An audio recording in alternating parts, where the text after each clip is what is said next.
आजिर recipe साधा सीधा एई आम ओडिया घरर खाइबा। सत कहबाकू गले आम ओडिया घरर खाइबा पाखरे नॉनवेज भी फिका पड़ीजिव। आजिर लंच थाली बहुत साधा सीधा आ बहुत टेस्टी। तेबे चलतु आज मु तरकारी सहित गोटे साग भजार रेसिपी आपण मानकु दउची। एठी मोर परिवार सारू आलू बैगण आ गोटे टमाटो मु रखी देइची। आग मु तरकारीटा को करदेबी तापर गोटे साग भजार रेसिपी आपण मानकु दउची जोटा कि आपण मानकु नियति भाबरे भल लागिबो। तेल पकई देई मु पकई दउची परिबा को।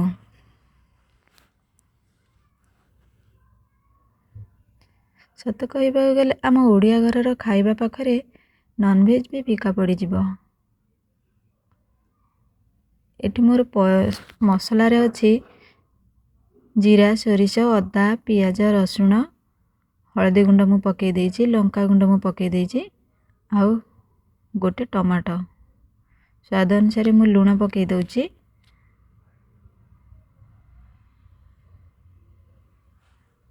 मसला को भल से कसेई कसेई मु सिझिबा पई पानी दे दउची।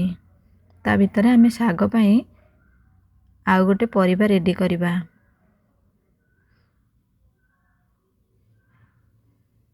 आपण मानक एटा कोन आपण माने जानि छंती कि एटा को परिबा आपण गाडे कोन कुहंदी एटा को तो मु जानि छी माने आर दीटा ना कहबा को गले आम बाप घर आडे मो बाप घर आडे गोटे ना कुहंती आम सासु घर आडे बाप घर आडे आमे आगु कहि थाउ जे बीकोली बोली किंतु मो सासु घर आडे एपटे कहंती भेजी बैगण। आपण गाडा आकु खांती कि नाही किंतु आर आउ अलगा ना किछि अछि कि मो शाशुघर साइड आड़े या खाती ना। एपटे मोर तरकारीटा हो गलानी मु अल्प टिके नड़िया पकई दउची ताको बाहर कर देंगे मो साग पई हमर से जो बीकोली बा भेजी बैगण ताको मु काटी देइची तरकारीटा बाहर कर दे से सेम कड़े रे आमे भाजीबा साग। बस मो बाप घर साइड रे आकु बेसी भल पांती खाइबा पई मो शाशुघर आड़े आकु खाती ना बेसी केही खाती ना। आज मु जेहेतु देखिली किंतु सजना साग भल से कौली जाइथिला आ ये भेजी बैगण को मु जेमती देखिली आकु साग पकई भाजीबा पई मु नै आसली। आ परिबाटी बहुत सुंदर लागे बेसी स्वादिष्ट लागे साग देइकरी भाजिले कि पियाज देइकरी भाजिले भी भल लागे। एटी मु रसुण पकई देइची फुटण फुटई रसुण पकई देइची पकई दउची पियाज। आपण माने जदी खाइ नांती थरे बनेइकरी खांतु सब बेले खाइबा को मन हबो।